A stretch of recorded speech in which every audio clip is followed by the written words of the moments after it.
ಅದೇನಂದ್ರೆ ಅವ್ರ ವಯಸ್ಸು 55. ಅವ್ರು ಕೂಡ ನೀನಂದ್ರೆ ಇಷ್ಟ, ನೀನ್ ಚೆನ್ನಾಗ್ ನೋಡ್ಕೋತೀಯ ಮತ್ತೆ ಮಾತಾಡ್ತೀಯ, ಯಾಕೆ ನನ್ನ ಮದ್ವೆ ಮಾಡ್ಕೋತೀಯ ಅಂತ ಕೂಡ ಕೇಳಿದ್ರು. ಹಾಗ್ ಹೇಳಿದ್ರು ನಾನ್ ಏನಂದೆ ಗೊತ್ತಾ?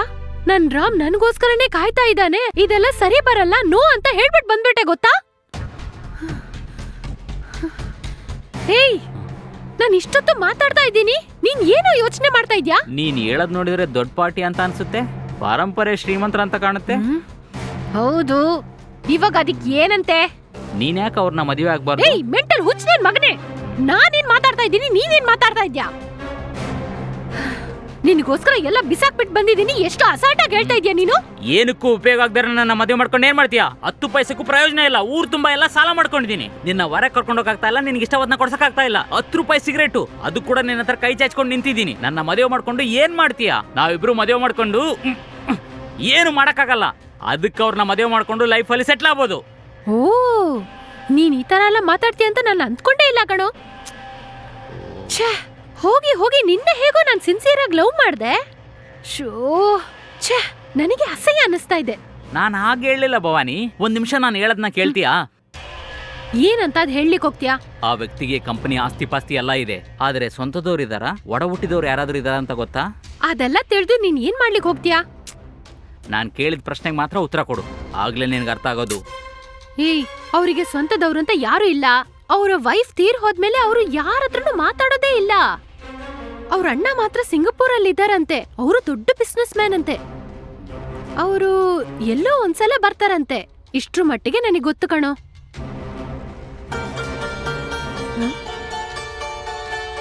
ಹೇ, ಅಮ್ಮ ಫೋನ್ ಮಾಡ್ತಾ ಇದಾರೆ, ನೀನೇನು ಮಾತಾಡ್ಬೇಡ. ಹಲೋ. ಅಮ್ಮ ಎಲ್ಲೇ ಇದೀಯಾ?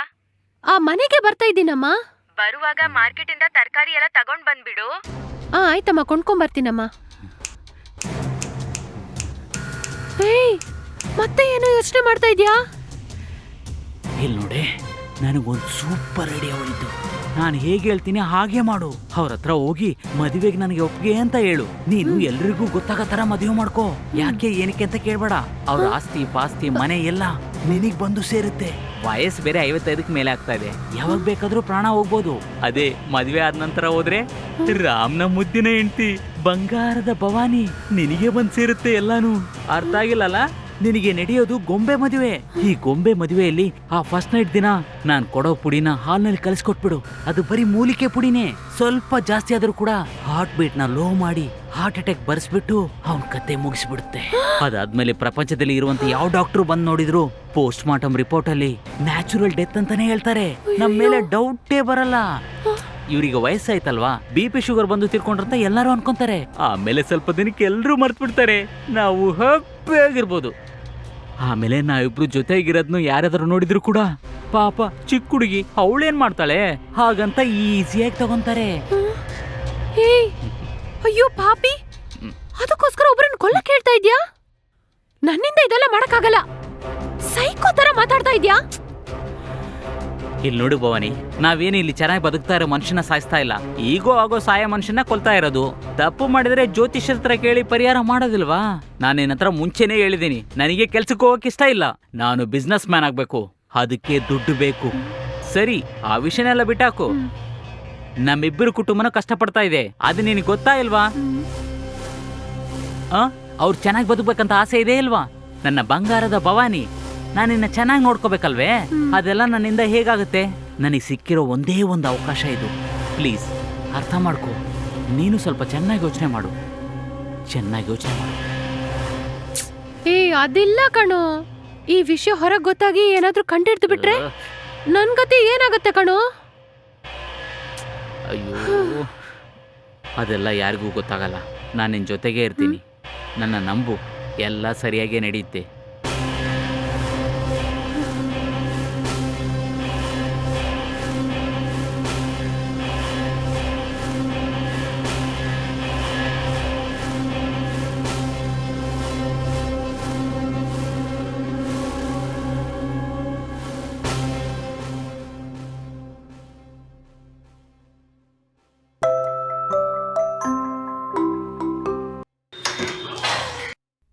ಭವಾನಿ, ಬಾಮ್ಮ. ಸರ್ ಆ ಮಿಷನ್ ಇನ್ವಾಯ್ಸು ನಿಮ್ಮ ಹತ್ರ ಇದೆಯಾ ಇಲ್ಲ ಪ್ರಿಯಾ ತಂದು ಕೊಡ್ತಾರಾ ಸರ್? ಆ, ಇಲ್ಲಮ್ಮ, ಅದು ನನ್ನ ಹತ್ರನೇ ಇದೆ. ನಾನು ನೆನೆನೆ ತಗೊಂಡ್ಬಿಟ್ಟಿದ್ದೀನಿ. ಬಾ ಒಳಗಡೆ. ಹ್ಮ್.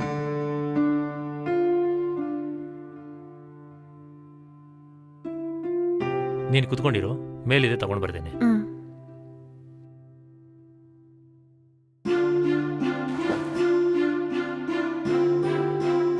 ಹ್ಮ್.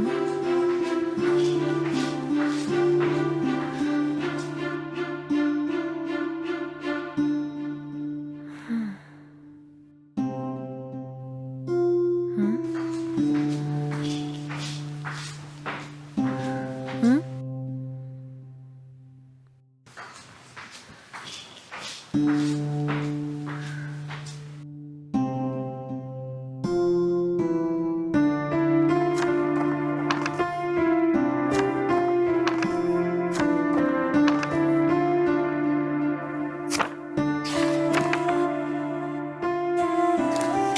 ತಗೊಮ್ಮ, ಎಲ್ಲ ಕರೆಕ್ಟಾಗಿದೆಯಾ ನೋಡು.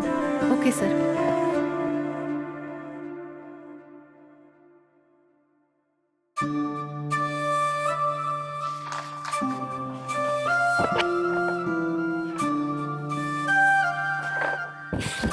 ಎಲ್ಲ ಕರೆಕ್ಟ್ ಇದೆಯಾ? ಆ, ಎಲ್ಲಾನು ಕರೆಕ್ಟಾಗೇ ಇದೆ ಸರ್. ನಾನಿನ್ ಹೊರಡ್ತೀನಿ ಸರ್. ಭವಾನಿ, ಒಂದ್ ನಿಮಿಷ. ಏನ್ ಸರ್? ನಾನು ಕೇಳಿದ್ನಲ್ಲ, ನೀನು ಉತ್ತರನೇ ಕೊಡ್ಲಿಲ್ಲ. ನೀನ್ ಬೇಕಾದ್ರೆ ಇನ್ನೂ ಟೈಮ್ ತಗೋ, ಆದ್ರೆ ಒಳ್ಳೆ ನಿರ್ಧಾರ ತಗೋ. ಸರ್ ನನಗೆ ಹೇಳಕ್ ಏನೂ ಇಲ್ಲ ಸರ್. ಇವಾಗ ನಾನ್ ಇದನ್ನೆಲ್ಲ ಒಪ್ಕೊಂಡ್ರೆ ಬೇರೆಯವರೆಲ್ಲ ಹೇಗ್ ಅಂದ್ಕೋತಾರೆ? ನಾನ್ ಏನಂತ ಹೇಳಿ ಅರ್ಥ ಮಾಡ್ಸೋದು? ಇಲ್ಲ ನೋಡಮ್ಮ, ಬೇರೆಯವ್ರ ಬಗ್ಗೆ ಯೋಚನೆ ಮಾಡಬೇಡ.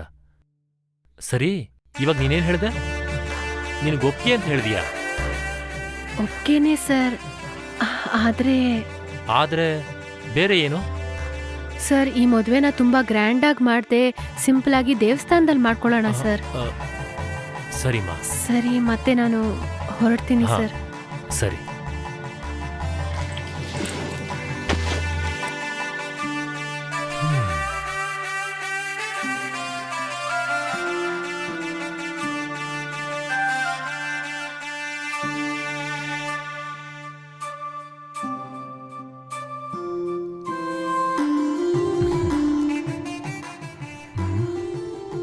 ಭವಾನಿ ಬಂದ ಮೇಲೆ ಈಗ ಈ ಮನೆ ಒಳ್ಳೆ ಮನೆ ಥರನೇ ಇದೆ. ಇನ್ಮೇಲೆ ನನ್ನ ಜೀವನ ತುಂಬ ಸಂತೋಷವಾಗಿರುತ್ತೆ.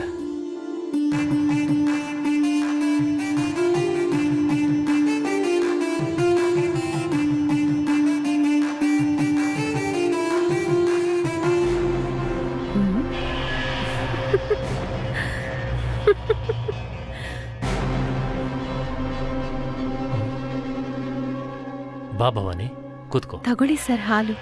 ಹಾಲು ಆಮೇಲೆ ಕುಡಿತೀನಿ. ಸರಿ, ನೀ ನನ್ನ ಇಷ್ಟಪಟ್ಟೆ ತಾನೇ ಮದುವೆ ಮಾಡ್ಕೊಂಡಿದ್ದು? ಏನ್ ಸರ್ ಹಿಂಗ್ ಕೇಳ್ತಾ ಇದ್ದೀರಾ? ಇಲ್ಲ ಇಲ್ಲ, ಸುಮ್ಮನೆ ಕೇಳ್ದೆ. ಸರಿ, ಹಾಲು ಕೊಡು.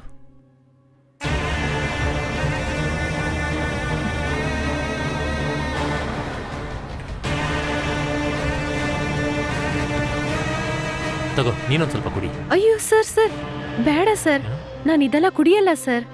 ಯಾಕೆ? ಟೀ ಕಾಫಿ ಎಲ್ಲ ಕುಡಿತೀಯಲ್ಲ? ಹಾ, ಅದೆಲ್ಲ ಕುಡಿತೀನಿ ಸರ್, ಆದ್ರೆ ಹಾಲ್ ಮಾತ್ರನೇ ನಾನು ಕುಡಿಯೋದಿಲ್ಲ ಸರ್. ಓ, ಸರಿ ಸರಿ.